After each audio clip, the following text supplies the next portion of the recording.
Hi, this is Dwayne. Welcome to Dwayne's World. It's been a while since I've posted a video, and the reason being is it's winter time, things going on, get the holidays, family visiting, and different things happening, and so things tend to slow down a little bit, and but getting back in the swing of things. And this episode we're looking at wiring the instrument panel.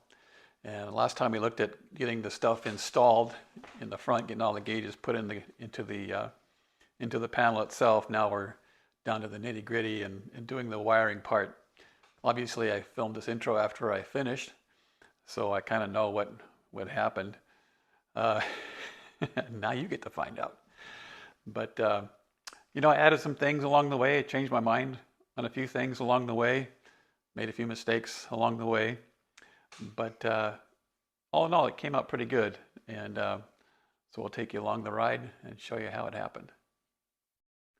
I promise you, though, I will not make you sit through 12 hours of cutting and snipping wires and screwing things together. That would be like watching paint dry. So what I'm going to do is have a few snips along the way of things that I was working on, keep it moving, and then I'll show you the final product when I'm done. Condensing many, many, many hours into a few minutes. So hope you enjoy it. Thanks.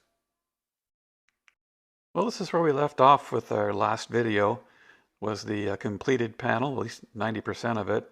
I was still waiting on my fuel gauge at the time. That's since been installed. And you see on the left-hand side there, I had the single master breaker and master switch for the power there.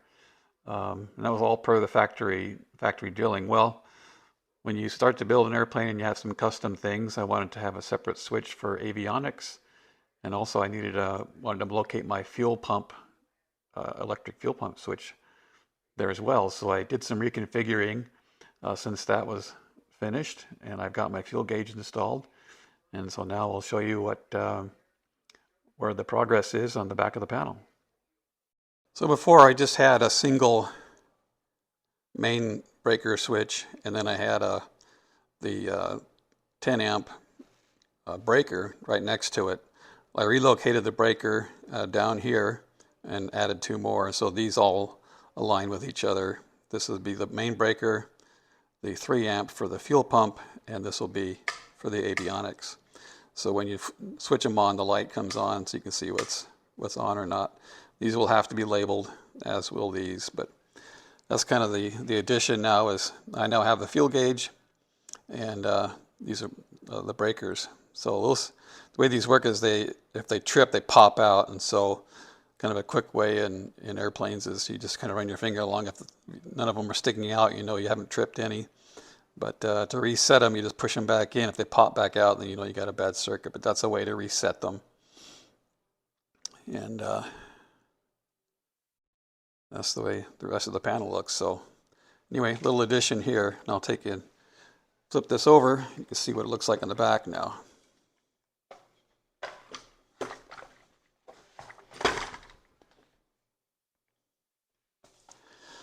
So here's the back of those 3 switches, and then down here I drilled out and put the 3 breakers down here. Not a lot of real estate to put things back here, but here's all the connections for the starter and the magnetos. So for non-pilots, this engine and most airplane have dual redundant magnetos and spark plugs per cylinder, and this does too. So normally you run with both magnetos running, but if one fails, you have a backup. And so with the key, you run it in both, but when you do a run up before you take off, you flip it to right and then back to both, and then to left to both, and you're checking for an RPM drop to see if you have a bad magneto before you take off. And so that's kind of it's a little more involved than a standard ignition on your car. So this is the back of the AV20 control head. This is a bus that I created for the 12-volt power supply, and this is a ground bus that I created for the ground. And what you try to avoid is having a bunch of connections between um, your panel and the rest of the airplane. Um, we're going to have some quick connects, and I'll show you those here. These look real similar to what we saw in the layout there. And these just have a little twist adapter. And this is going to go on a pigtail. There's going to be two on this side, or one on each side, two for the panel. And then on the fuselage itself, there's going to be, I'll show you here. These clamp to the tube, and they have another, the other side of those connectors. And so this will allow you to just get it all wired up here with two pigtails and just connect either side. And if you have to ever take the panel off, you take the screws out, undo the two couplings, and you can take the whole panel out. The only additional wire, be an additional wire or two, one for the fuel gauge, which goes straight to the fuel sender, and possibly one other wire. But this is where we begin. Now, these were just terminal blocks, which is just a straight in and out. But I wanted to be able to make a bus out of it now. A bus is a common, so you can connect one power wire or ground wire on one side. This ties them all together, and so you just have one wire going to your ground, and then all four of these can be grounds that tie into that. The same for the, obviously for the 12 volt, you bring the 12 volt power supply from the breaker, bring it to here. This piece of metal ties all these together, and then you can power everything else behind here off of this bus. And so this is the firewall. It goes in the back of the airplane between the engine and the rest, and that's kind of what we saw down there. Okay, so we got some updates here. I've been doing some wiring. I didn't film it. It was just too tedious to have you sit through all that, but I thought I'd give you an update of where I'm at so far. Now, Mike had sent me some shielded wiring, and it comes like this. It comes in a jacket with the conductors inside. Then there's a foil wrapping that goes around that. Looks like this. And then it comes with a thin wire that lays against the foil, and use that to tie into a ground. And what that does is it grounds the wiring so that it doesn't transmit any noise to the radios, or radio in this case. And but in order to wire this all up, I had to take the jacketing off because everything was going to different places, and by the time I cut it back to where the first wire was, there was essentially no shielding left. I thought that was okay at the time, and then I learned later that the magneto leads, which goes to this ignition switch, which allows you to turn the magnetos to one or the other or both, or to ground it to shut off the engine, connect here. And so with the magneto leads going all the way back to the engine, that really needs to be shielded.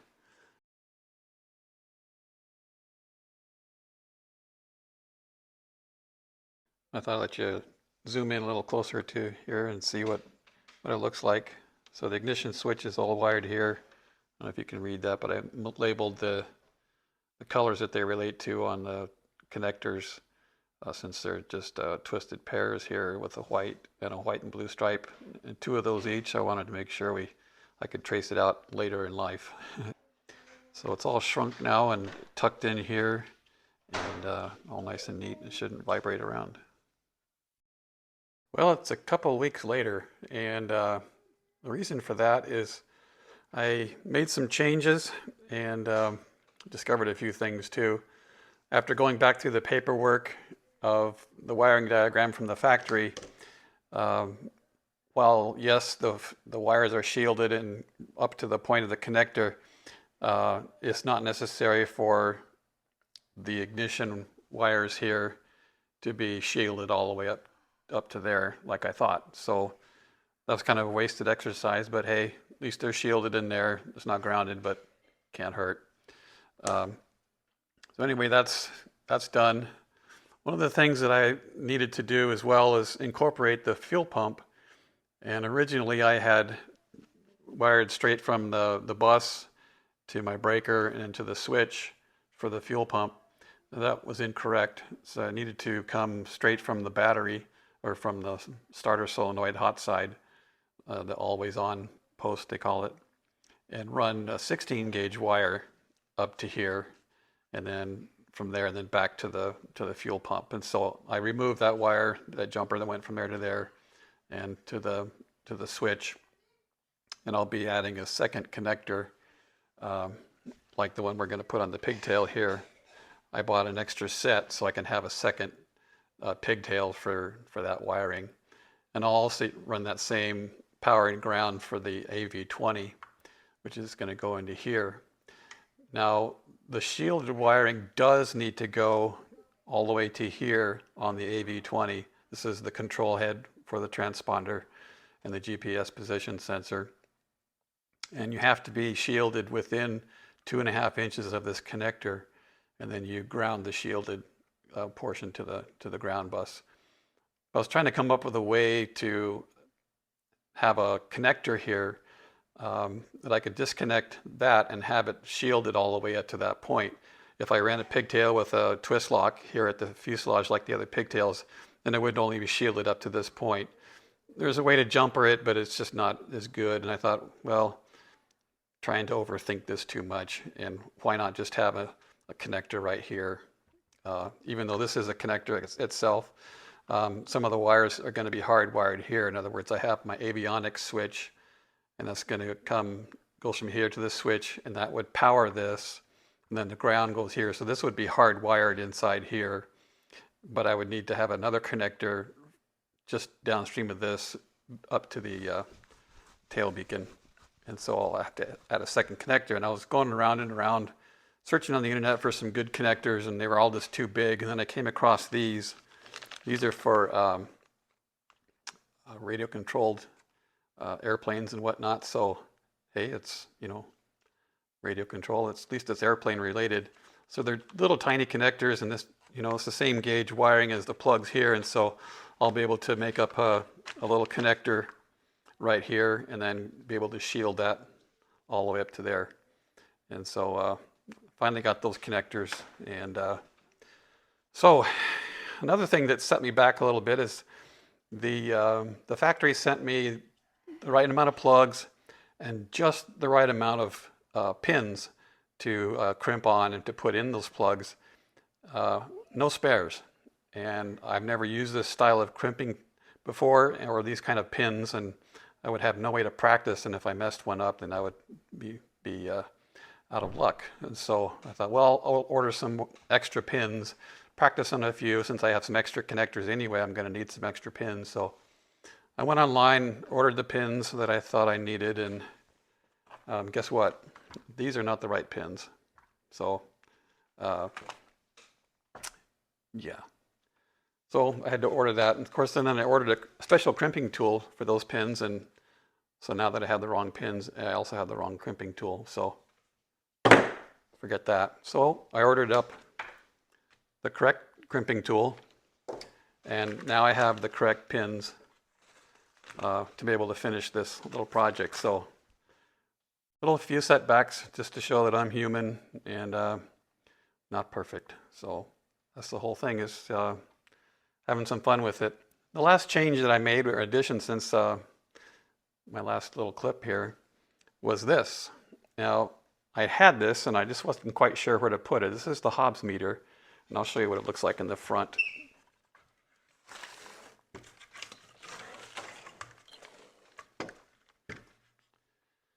So this is your hour meter. This is whenever you're running the airplane. This is keeping track of the time spent while the master is on for the intention of flying, and that's how you log your hours.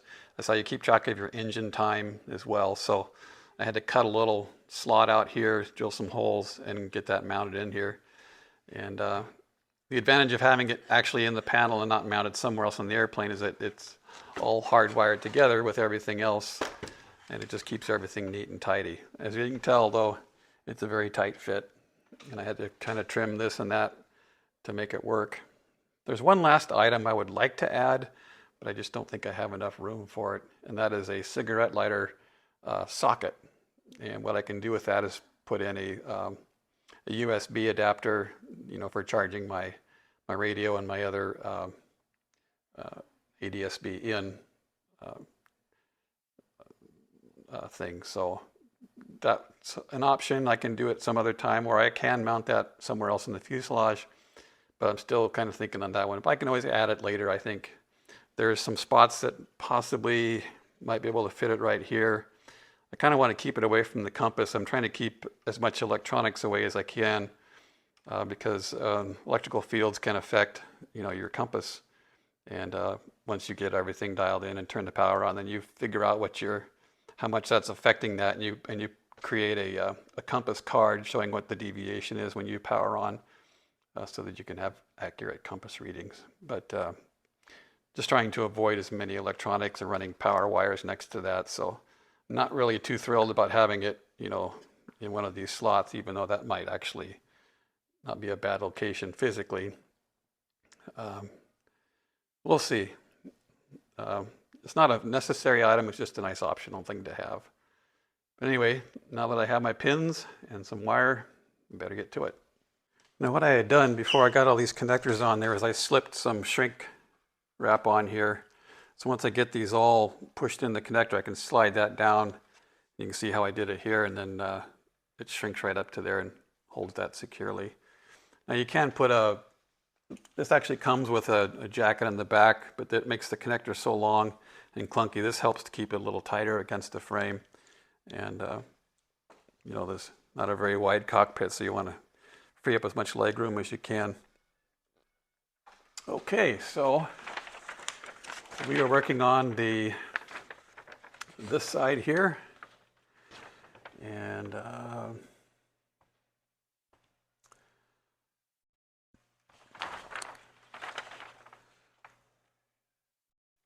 these are all color matched. So we got green wire in number 1, and these have numbers on the back here so you know which one to push it into. So there's number 1.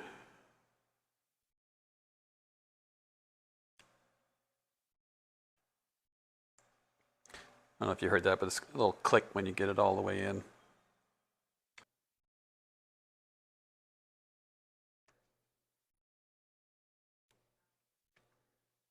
And there we are.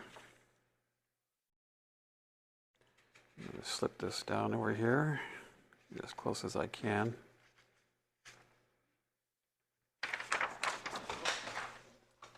Get the heat gun on it.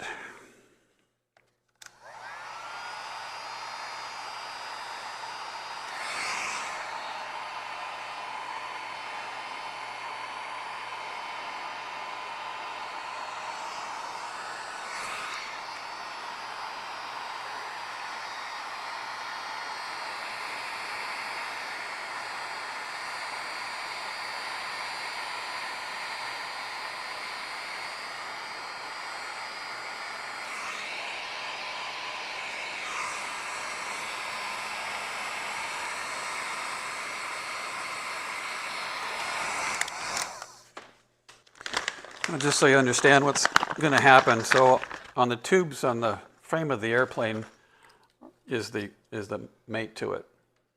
And so that clamps to the tube, and then this will go in, and then you thread it on. And this got a little, it's keyed so you can't turn it the wrong way.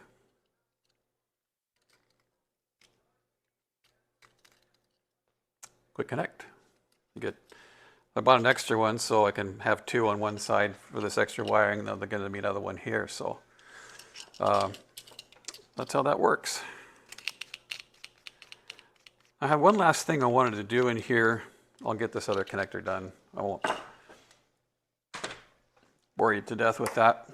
But I'm going to zip tie these together, try to keep everything as, not so it can't flop around as much. But I wanted to be able to take my twisted pair of wires with the connector on it and run it through and be able to pull it in and out, but I wanted it to be able to be up inside here without creating, trying to zip tie it all together. I wanted to be able to just disconnect it, pull the wire out along with these connectors here, and make that easily removable. So I bought some automotive conduit, so I'm going to take and fish some around to here and just leave it loose here, and so that when I come up for the frame, this is going to be just tied off because it has to be continuous all the way up to the tail beacon transponder. But I'll be able to disconnect this connector here and pull it out of this conduit. So I'm just going to get this fished in there, zip tie it around so that I can have a little place to push that wire up in there, and then it's not flopping it around and rubbing on things.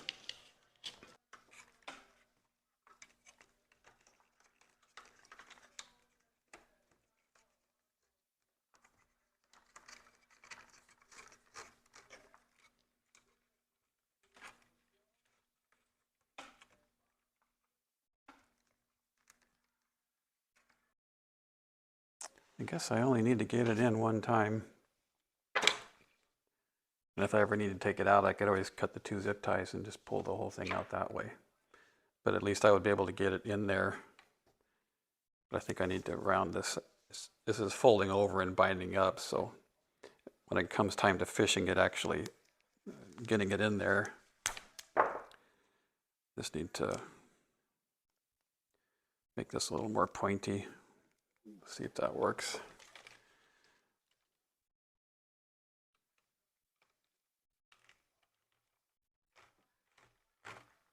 Oh yeah, a little better that way. So, yep, I know that'll work. I just have to put some tape on the end before I install it. So that's going to go there. I'll put a few more zip ties here and clean that up. And that way this is all kind of secure. Well, here we have the finished product. Back of the panel. We got our 2 connectors. One is the standard one, and the other one is the added connector for the AV20 power supply and the fuel pump, which I had to add. And this is the conduit for the twisted pair that comes in. We looked at that. And so we got 2 power supplies coming in, one for the fuel pump, which is this thicker red wire. It's a 16 gauge. Goes from there through the breaker underneath here to the switch, and from the switch back to the fuel pump. Now the main power supply that powers everything else comes in to this breaker, comes out of the breaker, goes back to this switch here, and this switch energizes this whole power bus here and allows everything else to be energized as well. So now we have another one coming from here. This goes to the avionics, so it goes to the breaker and then around to the avionics switch, and then that'll power this and the AV20 the tail beacon. So that's our main 12-volt power supply bus right there. And then on this side is our grounding bus. This is our ignition switch, engine gauges, and then there's a connector for the engine gauges.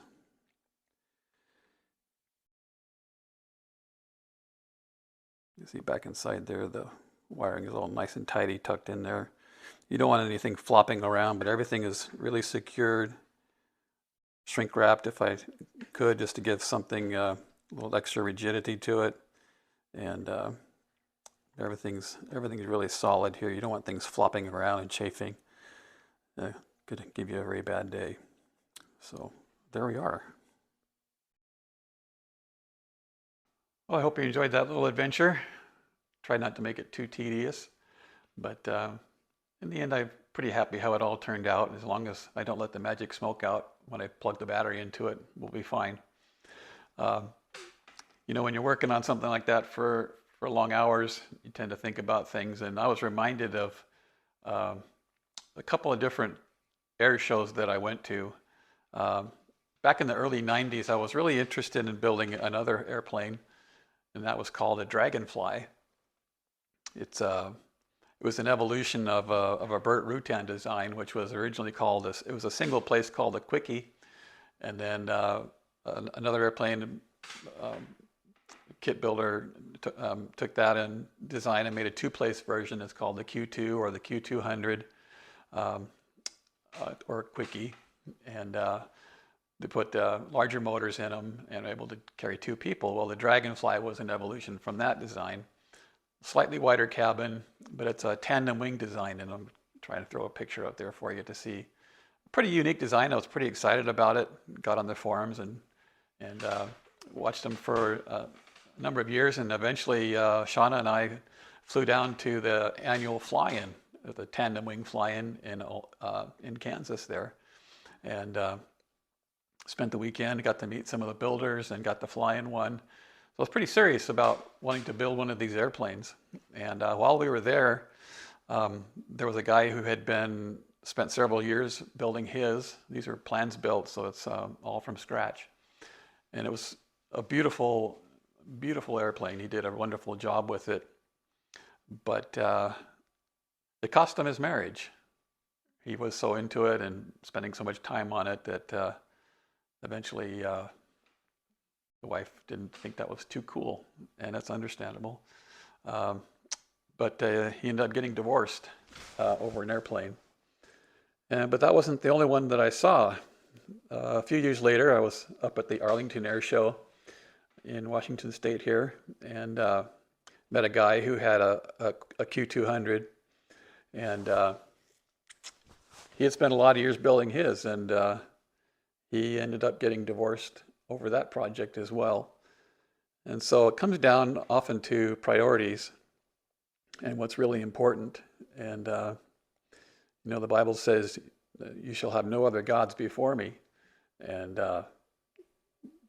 things that can become gods is anything that stands between you or takes priority over your relationship to God. And that could be a television set or a sports team. I know it's Super Bowl weekend, that's probably sacrilege. But, anything that stands between you and your priority, that God should take first place. And so I try to keep that in mind, so I don't want this airplane project to become my idol. And, it's one thing to lose a marriage. It's another thing to compromise your relationship with God. And so I don't want anything to stand in the way of that. So it's a matter of priorities. The Bible says to occupy until I come. That Jesus is coming back one day to fix everything.